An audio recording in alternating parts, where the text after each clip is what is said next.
Good day, everyone. I'm just felt to share something.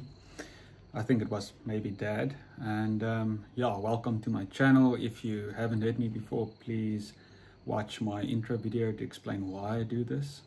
Just a quick rehash. I share because it's my journey and what I have heard. I'm not trying to be right, and the only reason is to try and help other people on their journey. If it resonates with you, it resonates. If it doesn't, it doesn't. There are definitely other people that you can listen to that will resonate with you. The biggest point of all my sharing is to realize that you are already one with your Father. You've got complete access with Him in spirit, and you can commune and get the revelations yourself. So the whole point of this is that you don't need me or anyone else to teach you about God, because God is in you. He can teach you. The theme of this podcast is crash and burn. And why I say crash and burn is I almost want to say the dangers of being good and why being good alone will not save you. A bit of my story, and this will be a bit personal, but I want to be real and personal. And Dad really actually don't like me speaking about my first Adam past, my cornu, my worldly identity, who I thought I was.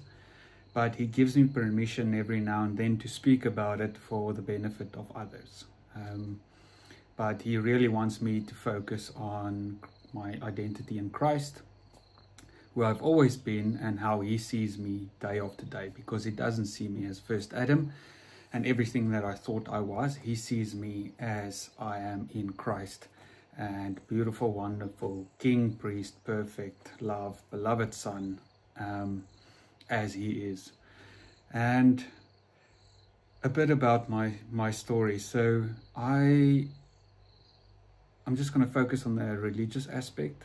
In later videos I'll share some of my life and my history to explain other aspects. But my religious journey really started when I was quite young, and I almost want to start with a spiritual journey. So I always had this intuitive feeling that I am Dad's son, and that I'm very close to God.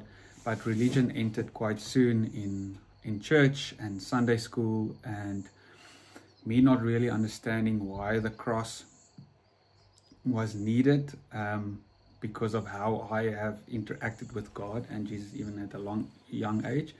But after that, actually getting very scared of Jesus. I remember one vivid day when I was very young. I was in my bed. I was probably preschool. It was a very mystical moment, and I saw I saw God. I don't know if it was a vision or a dream, approaching, and I saw, I think it was Holy Spirit approaching, but I know for a fact Jesus was standing at the back. He wasn't with them, but he was waiting. God asked me, he said, I want to introduce you to someone again, if it's okay with you, but he won't come if it's not okay with you. And I asked, like, who is it? And he says, Jesus. And I was a bit reluctant, firstly, because I mean, how we are brought up in the churches is a very subtle guilt feeling. Yes, he came to save us according to that narrative, and yes, he died for our sins on the cross, but I mean, you were so bad that you caused this God to kill his son because you were bad. And I mean, you're about 8 years or 6 years old, I don't know how old you are, and already you have that guilt, because the reason that he hung on that cross, and I would always have that pictures of him being beaten and died, and that was your fault. You were bad. And that made it difficult for me to interact with Jesus, because how could I be open with him and not expect him to be angry with me? I thought he was angry with me. And when I got it past maybe he's not angry with me, but I thought, like, now he keeps a very close eye on me to see that, actually, to check if his sacrifice was worth it or not. And that was a very difficult burden for me to bear. So that just amplifies and illuminates all the stuff that you think you do wrong even more, because you're like, oh, you know, you caused his death, and now he's looking at you, and you need to sort of feel bad about that because you're not shaping up. It was the sacrifice wasn't worthy, and that also further snowballed into me never really seeing him with a smile. You know, that wasn't really a picture you saw in the early days. I know now it's more, but he was always on a cross. We were always pleading in church and praising, but we never got to a point where, okay, he's actually happy. He's risen. He did it because he loved us. He didn't do it to appease any wrath in a way we understand it. He came us to show us who we are and how the Father always loved us. But that's not the picture that I saw. And intuitively, that's not what I met him as when I was very, very young. So it was very confusing for me to reconcile these two. And it created that distance between me and him. But in any case, I said to God, yes, you know, he can come. And this is also the beauty of how your Father's heart is. That he would ask me, a little boy, if it's okay, if he can introduce Jesus to me again.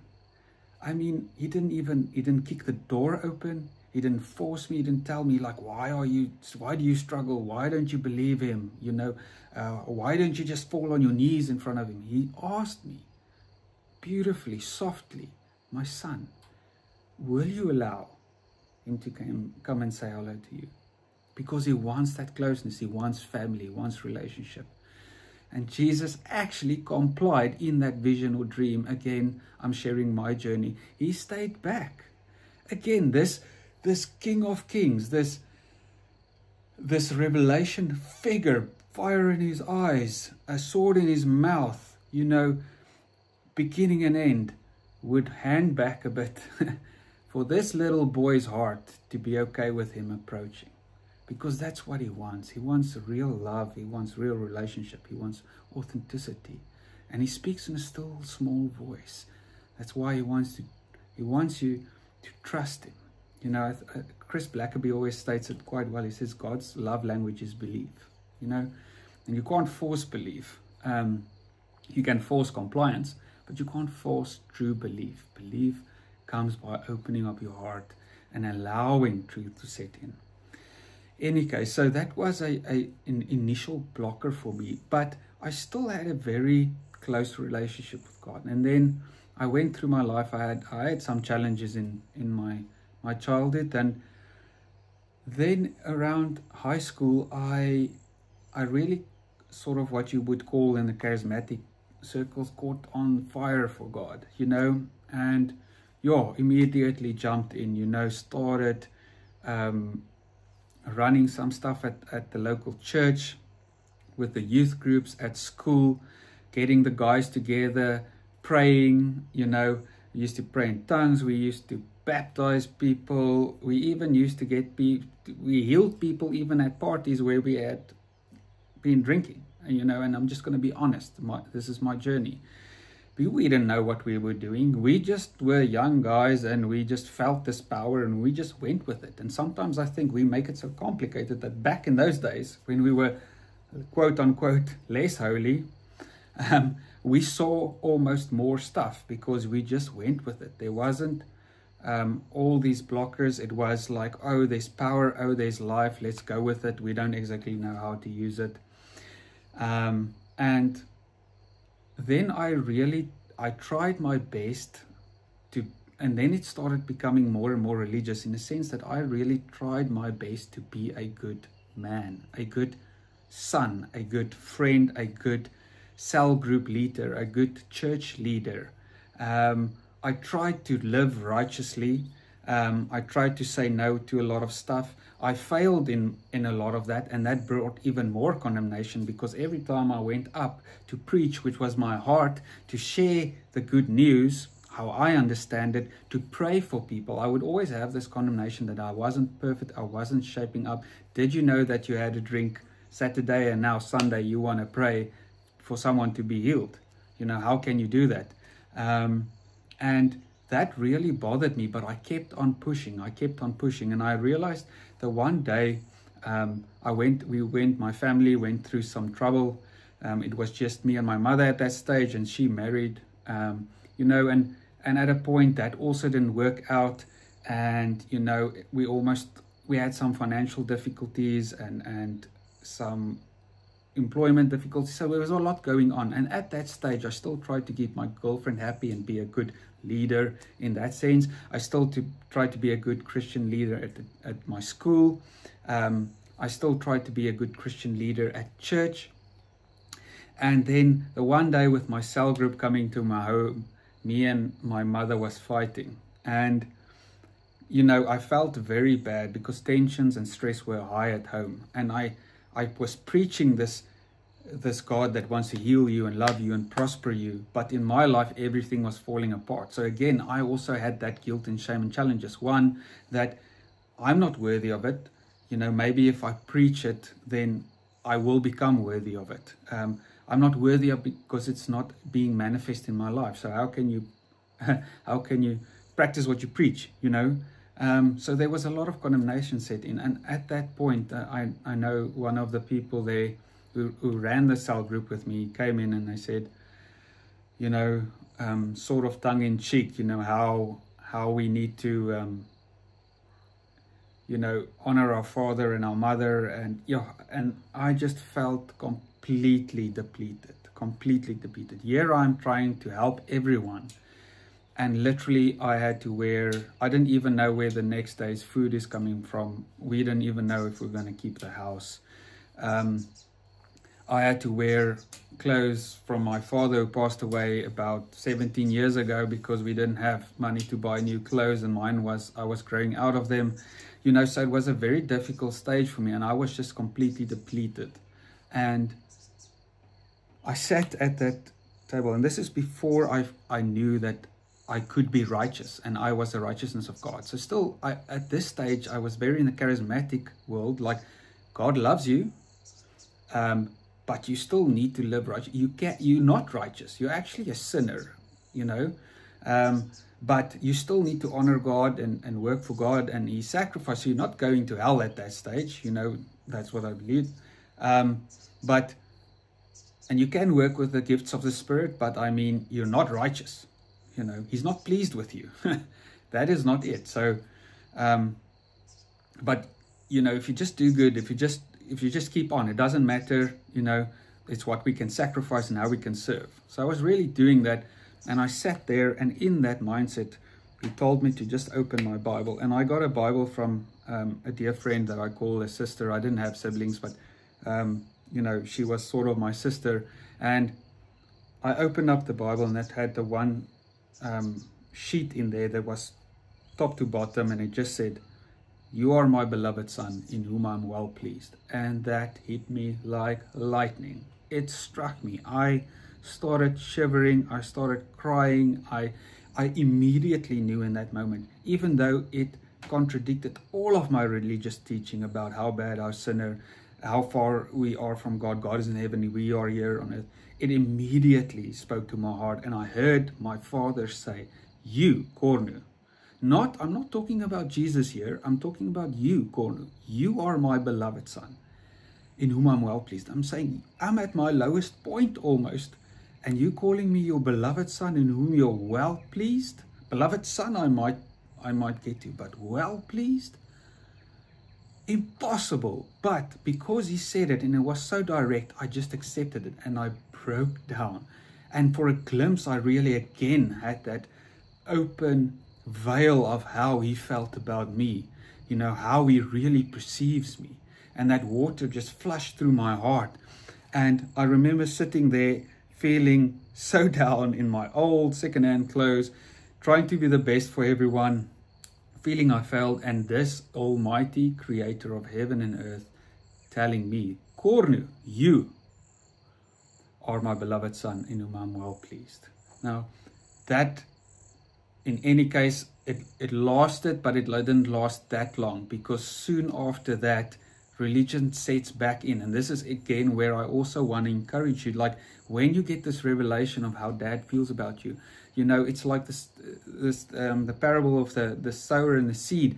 You know, as soon as it lands, someone or something wants to come and grab. It doesn't want it to get into the ground, to the good soil, into your heart, so that it can grow, and it can grow into a massive tree, or a massive crop, and to 100-fold crop. It doesn't. So as soon as it comes, it will try and steal it away.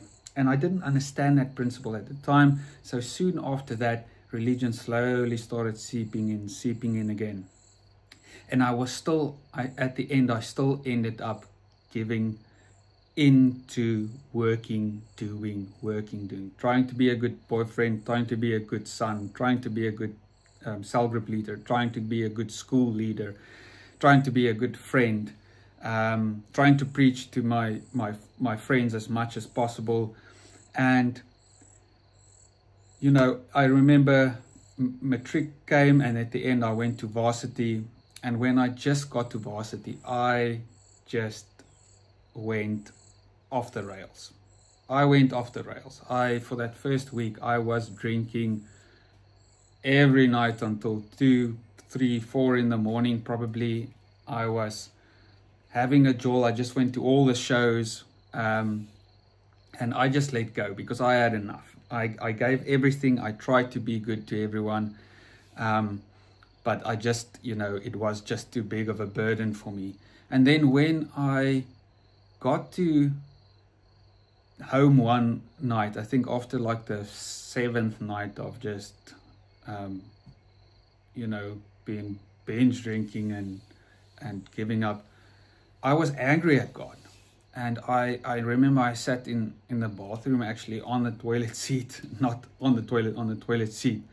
And I was like, I am so angry at you. And, you know, after everything I've done for you, look at where my life ended up. Look at where we ended up. We almost lost everything. You know, finances, health, relationship, all that kind of stuff. It's just, there was nothing left. And I've done all this stuff for you. You know, I couldn't push even harder. I gave my energy to my last point, and I just heard one voice. Have I ever told you to do that? Yes. And that, even now I get goosebumps. I was like, you know, like when you try to, in Afrikaans to say up for bubbles, you just, and I wanted to respond, but and I wanted to be angry, and I wanted to say, yes, you did. But I realized he never personally told me to do that. I said, but isn't that what a Christian's supposed to do? Isn't that what serving God is? Isn't that the purpose of being saved? To go and work and do God's work and prove yourself worthy. Isn't that, I mean, that is Christianity. That's what we're supposed to do. As soon as you get saved, mission field. Papa, don't stay in the house. Don't relax. Don't rest. Mission field. Church. Pray. Deliver. All good things, but that's what you have to do. And he said, but did I ever tell you, Cornu, specifically, directly, to do that? And I had to, at the end of that, say, no. And I realized I took what I thought the scripture said, my interpretation, plus what my culture said, plus what other preachers and teachers, not bad people, but also their perception, said. I lumped it all together and I just ran without stopping for one moment and saying, hey, what is this all about? Maybe I can ask God and Jesus and the Holy Spirit directly. Maybe I can ask them directly, what is your purpose with me? What do you want from me? What is this all about? And that never occurred to me. That is the trap of listening to everyone and everything else and not going directly to your Father. He will tell you exactly what it is and how to interpret the scriptures. And you will end up probably, like Paul said, understanding this. I labor more abundantly than you all. Yet not I, but Christ that lives in me. So I understood this. Again, people will come back and say, yes, but then you'll do nothing. No. Why am I making this video? I know I don't have to make this video. I know I don't have to share, but it is my heart. It comes naturally. So at that point, he really got me the second time and saying, where did I tell you to do that? And that was the start of my journey of understanding how indoctrination, how culture, how religion, how peer groups, how authority just gives you what life is, and you just soak it up and go. You never stop and ask, is this correct? Is this true? Is this for me? And I mean, that is so single-minded, it's so biased, and that is where most of the fights comes from, because people are doing stuff for an ideal and for a faith, for a belief that they don't actually have the personal conviction of. They never had the revealing from themselves. It's inherited revelation. It is not discovered revelation. Inherited revelation is saying, Moses, go up the mountain, get something for us, come back, I mix it with my culture, my prejudice, all that kind of stuff, and then I just go. But I never went up the mountain myself to ask God directly, to ask the Spirit directly and say, listen, let's discover revelation. And when that revelation comes, it is like when it says a man builds his house, and it's not the only interpretation, but like a man builds his house on the rock. And when stuff comes, when wind and waves crash comes, it will not be washed away, where the other one, which is built on the sand, will wash away. And why that is, if it's built on the sand, if you build your perception about life, perception about God, perception about faith, perception about eternity, perception about what you need to do on this earth, on other people, their perceptions, their translations, their interpretations, and purely based on a cold, hard letter, it will be on the sand, because as soon as contradicting information comes, as soon as anyone comes to try and steal that away, or anyone comes with a new set of views, it will wash away. When pressure comes, it will wash away. And you will not really know where you got it. You will not even know how to defend it properly. People defend ideas a lot, ideologies a lot with what was not really their own, what was inherited. Ideologies, sorry for that. But so, and that is like sand, and it will wash away. It will wash away quickly, because it was never yours. You never got it in intimacy. You never got it in the secret place. Now, if you look at the rock, if you spend your time with Dad, if you spend your time with Christ and the Spirit, and He, in relationship, you get a revelation from Him, you know that is true, because you asked, you discovered, you maybe debated, and it was in love and light that you got that revelation. Then if somebody else comes to you, will immediately tell you, no, I don't. You can, every wind of doctrine can just fall away. Just move on, move right on, go pester someone else with that doctrine. Don't come and pester me, because I know this is the revelation. I know this is the truth, because I got it for myself from Dad directly. And that's just the importance of going to Dad directly and going to Christ directly, to make revelation your own in a discovered point of view, not an inherited point of view. Any case, so later on in life, there was a bit, yes, and then I went really into the grace movement, really understanding grace, you know, and that really helped me a lot in terms of understanding, like, Christ finished work, Jesus finished work, I am as righteous as God is now, not because of what I have done, but because of what Jesus has done. And, you know, that opened up a whole new door of me actually starting to accept more and more love and more good into my life, because now it's not dependent on my efforts, it is dependent on His goodness. But in that sense, I still believed I was a sinner that was saved by grace in that sense. So inherently still a bit bad, but, you know, grace covers it, and therefore I can receive good. But always remember, still corner in the back of your mind, that you're actually not that good. It's just grace. And later on, I realized the folly of that, because as a man thinks in his heart, so is he. That is a law, that is a rule.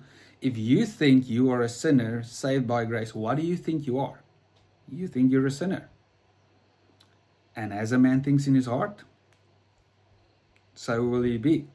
So is he. So you will still act like a sinner. You'll still be a sinner.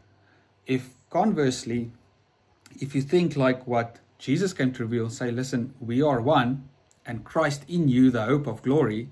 If you think you are now like Christ, then that will start to become your reality. Obviously, there's a renewing of the mind that needs to happen. And most cases, I'm not saying it can't happen, most cases you don't get like, this revelation and immediately you walk through walls and, can ascend to and fro between heaven and earth. That's not what I'm saying. Mostly there is a renewal of the mind that needs to happen.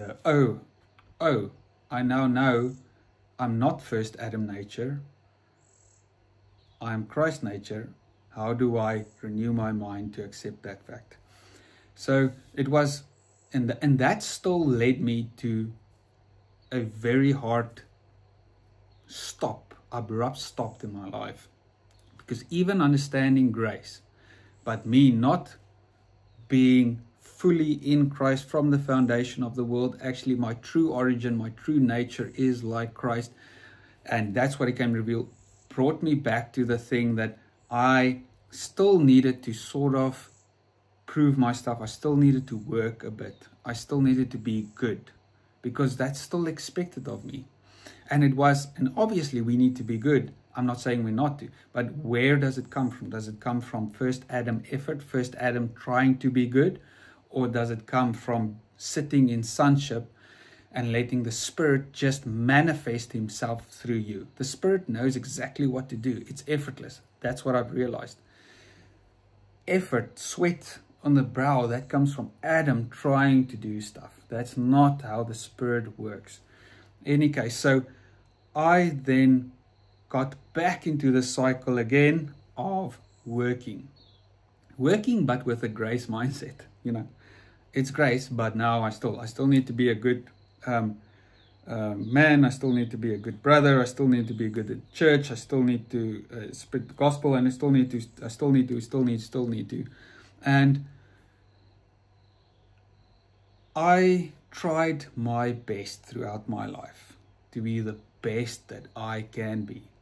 The best. I tried the hardest. If you ask most of my friends, they can even attest to that. I tried to be a good guy. I failed a lot, but I tried. I tried to be the loving man that you should be towards everyone. And what happened was that I hit another big disappointment in my life. And I don't think that was the reason for me hitting the wall that hard. It was more, it just triggered and it cascaded a bunch of other things in my life, and it brought it to the surface. And I remember, I'm going to be honest, if you're watching this in a non-Afrikaans culture, so Afrikaans culture is very, sort of strict religious Christian culture. 1, 2, a man needs to be a man, and a man is a provider, and a man is strong, and a man needs to make money, and a man needs to be successful, and a man needs to be married at 30, and a man needs to have 2 children by then. A man needs to have his own house with 2-door garages by then. A man needs to be a certain level in his company by a certain age. A man needs to. So from a cultural point of view, a man needs to be so much. And I just tried my best to be that man. And then on the other side, the religious side was a Christian should. We ought to. Proverbs. And this event happened and I just collapsed. I remember driving to the ocean, next to the ocean, and I was 30 plus years old, and my life was nothing what I wanted it to be, and I really worked hard for it, right? So it wasn't that I gave up, you know, just did bad stuff, bad things, and didn't work hard, and didn't put the hours in and the effort in, didn't study hard. You know, I was top performer at my previous company. I was, you know, I studied engineering. I tried to save and invest. I did everything that I could. I tried to apply Proverbs as hard as I can. And all of that, doing all of that, understanding grace, all of that, I still ended up next to the ocean in an old beat up car that I had to buy from someone else, because at the stage I needed to do for financial purposes, and my health was shocked. I was living off of 5 or 6 pills a day, prescription, US, what they will call drugs, antidepressants, sleeping pills, anxiety pills, pills for concentration, pills to calm you, pills to wake you up, pills to boost you. It was crazy. And I was in chronic fatigue. I was diagnosed with fibromyalgia, adrenal failure, chronic fatigue syndrome, burnout. I was completely, there was nothing left of me. And I was standing there next to the ocean in that car, and still 30 plus years old, unmarried, no family, no house of my own, not a particular position in my company that people would be like, oh, on LinkedIn, you know, that guy made it.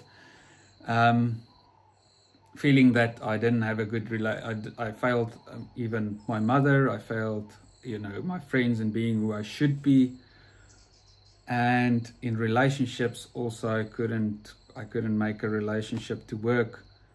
And I was just like, okay, I hate you, God. I hate you. I hate you, Jesus. I hate you. I hate you because I've done everything for you. I've listened to every flippin' sermon that I can. I've prayed. I've praised and worshipped. I've served. I've healed. I've done everything, and this is where I end up. I'm done with you. I'm done with you. I renounce Christianity and all of it. I'm done. I'm done. And at that point, remember, I grew up in like evangelical Christian. So that's almost like giving up your eternal salvation, you know, if it were possible. And I said, listen, at this stage, I'm even willing to take that risk, you know, and it was very difficult for me, but that's how far I was. I was like, if it is, then it is. I can't do this anymore. And it hurt. The thing that hurt me the most is because I thought that Dad was good, and he should be a good God. And then this is what happened. And I said, okay, I am going to just speak to the Creator. So I still believe this is created. I still believe some intelligence needed to create all of this stuff, you know, but I'm going to speak to that thing, not God, not Jesus, not the Holy Spirit. I'm going to speak to that thing, and I'm going to ask that, what is this about? And if you answer me, great. If you don't answer me, I am really going to consider parking my car here and walking into the ocean and just disappearing, you know. Or if I couldn't go through with that, cashing out everything I have, selling out everything, I go to Ireland, go sit there and literally give up on life. And then when my last penny goes, just die. That was where I was at. I had no debt. I had no assets that tied me down. I had no family. I had nothing, so I could just disappear. And that was where I was at. And to explain what it felt like, I felt like completely naked. I was like, whop, open here. I don't even care if I'm shaming you or this is a shame. I, in any case, have nothing to give. I've done everything that I can. I've given my best. That wasn't good enough. So I don't really care what you think. I'm just me, you know. And then that was like God, that like swooping up. I remember standing there And it was like the swooping up. It was almost like the whole creation just moved and just zoomed in and came up close. And he was like whoosh, in my face. And it was like I could feel his breath, of even the wind of him coming so closely into me. And he said to me, I've been waiting so long for you to do this. And I was like, what? I just renounced you. I just cursed you. I just told you I hate you. I just said I want nothing to do with Christianity. And he said, exactly. I never wanted any of those things. You did that. You created this veil. You created the steps. You created all of this stuff. And I longed for you. I longed for a relationship. I longed to speak to you face to face. But you created the stuff. And I've been shouting at you through everything. But you just absorbed it through your lens, through your cultural lens, through your religious lens. And you created this distance between us. And I just... and now... You hit the end and you were just willing to give it all away, and you just was willing to stand in front of me naked and unashamed, and I just move in close to you, face to face. And now I can tell you who you are. Now I can tell you what I feel about you. And I was like, yeah, you know, in a sense that makes sense. But I'm not just going to concede. I'm not just going to say, okay, everything's fine. Like, where were you then? Why didn't you find a better tactic to do this? And he said, like, listen, will you be humble? You know, and I said, like, now you're asking again. Here, religion comes again. Now I need to be humble. Now I need to probably go down and repent and say I'm sorry. And I'm not in for that. I just told you I don't care. I don't care. I have nothing to lose in this life anymore. I can just give up. And he said, no. Will you humble yourself and aggressively believe what I say about you and not what the world and you yourself say about you? And I was like, well, that's not what I expected. I still don't really know if I can trust you, but yes, I will do that. I will, you know what, I'll give you a week. I'll give you a week. No, I'll do that. And the way he loved me in that week, the stuff he revealed to me in that open place, that naked, unashamed place, that willingness to just address him without religion was astonishing. I mean, I was at the lowest point in my life. I was sick. I was depressed. I was, you know, not successful, anything. And the first thing he tells me is I'm his son. Again, like a beloved son. And again, like he told it to me a couple of years back, but the veil just comes. It tries to come back the whole time. And then secondly, he tells me you're a king. You're a king. You're a king. I see you as a king. You're a king in my kingdom. You're my king. You know, you're like my son, my king in my kingdom, you know. And I was like, and you're a priest, you know, you're a king and a priest. I'm like, yes, you know, do you have an idea how low I feel at this point? And now you're telling me I'm a king and a priest. I don't even have a home. You know, a king has a castle. I don't even have a home. And he said, like, but that's, no. What I say about you.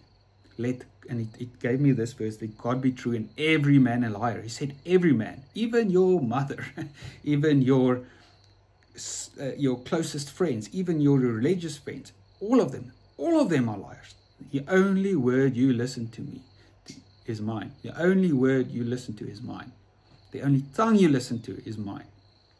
And I took that, and for a week I started doing that. And sure, he started showing me that I am like Christ. As Christ is, so am I in this world. He started showing me how he sees me. And remember, this is at the point of true humility. If you're trying to work for God, if you're trying to be good enough for God, you're not humble. You are self-righteous. That's the pinnacle of self-righteousness. True humility is what listening to what he says about you, not what you say about yourself. And then he started to show me these things in dreams and in visions. And in this one night when I was, he started to say, like, pray in tongues, like aggressively, listen to my word aggressively, but still just specific words that speaks to, you're my son, you're a beloved son, you're a king and a priest, nothing else. No rules, no obligations, no you ought to, nothing. And then he said, take communion, because you need to kill first Adam. You are not first Adam. You are a new creation, a new species of being that never existed before. You are a resurrected son, like Jesus was after the resurrection, not before, after. You're done. You are a different species of being. So you need to let Cornu, you need to lay him to rest. You need to kill first Adam. He is already dead, but you need to kill him in your own mind, like it's done. And at a point, he even told me, you're not even allowed to speak in conversations with other people, bring up your past. Because that guy is dead. It is gone. You are a new creation in me, in Christ. And you have that identity. That's your only identity. I don't even want you to associate with your previous identity. And he was so aggressive with that. So I took communion because that was like me dying. We died with Christ and we were risen together with him. So the first Adam died with him, with all my shame, all my guilt, all my sin consciousness, all my failures, all of that died in Christ. It is done. If you died in your own mind, your debt is paid. You don't need to pay anything, and you never need to pay a debt to Dad. You just thought you needed to pay. You were in guilt and shame. Adam, who told you you were naked, I didn't have a problem with you. You thought you were naked. And then, so I died. He said, kill first Adam. And then, that gave me the real hope. Like, I can be anything now. I can be a totally new creation. My past doesn't define me in any bit. And every tongue that comes against me, rises against me in judgment, I shall condemn. He said, condemn it. Not the person, the tongue. Every tongue that comes and tells you, yeah, but you're still Cornu of then. You still did that. Remember this. Condemn it. Condemnation makes it unfit for use, like cull it, like done. That tongue has no power over me. You're not allowed to speak to me. My Father says I'm a new creation. My Father says I am in Christ. You're not allowed to tell me anything. If you're not God, you can't tell me who I am. And that was what happened. So the one night I took communion, and as I wanted to open the fridge to get the wine out, Jesus just appeared here again, very mystical. I don't know how to explain all this stuff. And he said, listen, tonight if you take it, do not think of me before the cross, but think of me after the cross. Fully resurrected, new creation, new body. All of it's done. All of it's paid for. It's done. It's finished. Newness of life. Partaker of divine nature, like godlike nature. And I remember I was sitting there and I still had a bunch of problems in my back. Obviously the revelation come, but I still had the pills. I still had the fatigue. I still had the sickness. I still had the pain in my back. And I was sitting there and again, he appeared in front of me and he said, take out your hands. And I said, I take out your hands because I said, help me with this because I'm so desperate. I feel so sick and so lost. I know this revelation that you're telling me, but I still feel something else. And he gave me his hands and I grabbed his hands like this. And, the more I hold him, the more I saw his light flowing into my arms, the light of his arms. And at a point I couldn't really see the difference between his arms where I'm holding him and he's holding me. I just see beams of light. And then he said to me, look up. And it was very difficult because we're told to not look up at Jesus. He's too holy, he's too righteous. Nobody can look at God and live. And I was just, okay, well, I'm already here and burnout and fatigue and all this stuff. So whatever, I'm just going to look up. And as I looked up, I saw the eyes. I saw the eyes of light. I saw the eyes of fire, and not much else, but just that. And as I looked at that, I started feeling that burns into me, that almost I'm starting to reflect that. So I almost felt like my eyes were burning at that stage as I beholding as in a mirror. Going from glory to glory, beholding as a mirror, becoming like Christ. It's like I beheld him, and that was almost all I needed to do. And at that stage, I felt like a lightning bolt shoot from heaven, right almost through my skull and my spine to the back. And the next morning, and then I felt something. I went to bed the next morning, back. I can actually show x-rays of my back and what it was and what it was changed overnight. I dropped all of my pills except one, and that was just basically for placebo, because I thought this is too good to be true. And this is about 6 pills dropped overnight. Fatigue disappeared, body pain disappeared, everything in one single night that disappeared. And that mainly came from not asking God for healing, not waiting for him to heal me, but taking the communion, accepting my true and new nature in Christ, and beholding him, and with him seeing who I am, and that hit up a lot of other revelations, which I will take up later. A couple of months later, I started, meditating. This is just pre-COVID and just before COVID came, and I started meditating with that and said, I am healed. I am healed. And he said, no, you're not healed. You are healing. You are the essence of health. That's what you are. Christ is in you. So you are health. That's what you are. And that is where identity comes in. That's where understanding your godlike nature is, your partaker in divine nature is. So that was a bit of my story. And what I wanted to end with is, again, then I have another story that comes up of that. And I want to explain it through the parable of the son, how you end up as like religion pushes you to become the younger son that says, give me my inheritance, I'm out. And then you start realizing that doesn't work for you. Come back into the house and you just accept the goodness of the Father. And then if you stay there too long and you listen to older brother, he convinces you after a couple of years to go back into the field. You work in the field. Then you realize again, after a couple of years in the field, yes, I can't. This is burnout. The burden is too high. Then you become the younger brother again. Go back out, and you need to come back. Dad doesn't worry. He knows it, but he wants to. He doesn't want you to repeat that cycle. But in any case, so what I want to end with is that being good did not save me. In fact, being good made it worse. If I was just letting go earlier in my life, if I didn't try to be good, if I just accepted Dad and his love earlier, it would have actually helped me a lot. The real, I tell it to some of my friends, I said, like, the real issue with you is not that you're a bad man. It is actually that you're a good man. Because a lot of people ask me, how do you get these revelations?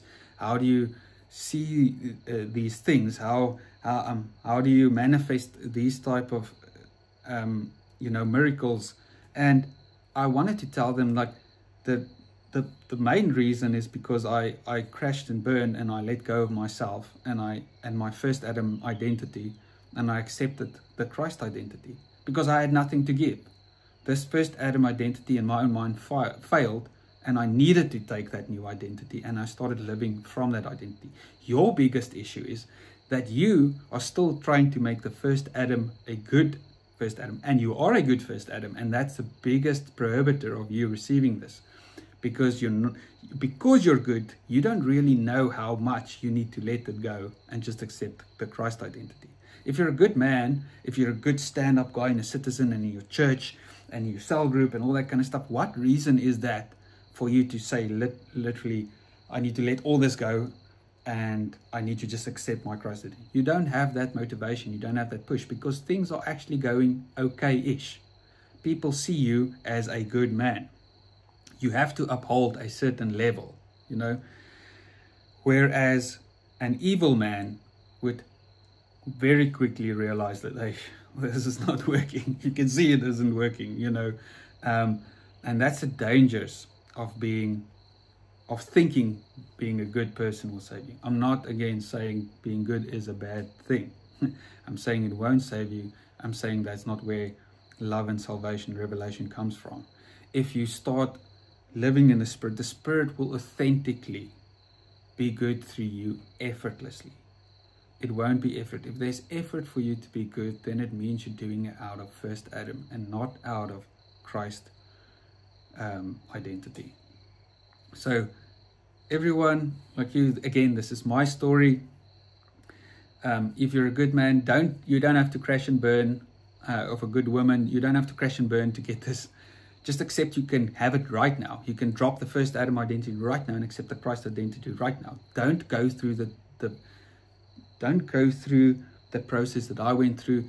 You don't have to end up there. You don't have to lose everything to open yourself to accept the love of the Father. You can do it right now, where you are, wherever you are on the spectrum. Good, bad, whatever. Dad doesn't care. He sees you as Christ in you, and he wants you to know it, and he wants you to accept it, and he wants you to drop first Adam and come play with him in the garden, commune with him. He wants to share so much stuff with you. He loves you. He pursues you. He's actively speaking to you, and if you listen to this, it means he wanted you to hear this. He wanted you to hear this. So yeah, all my love, and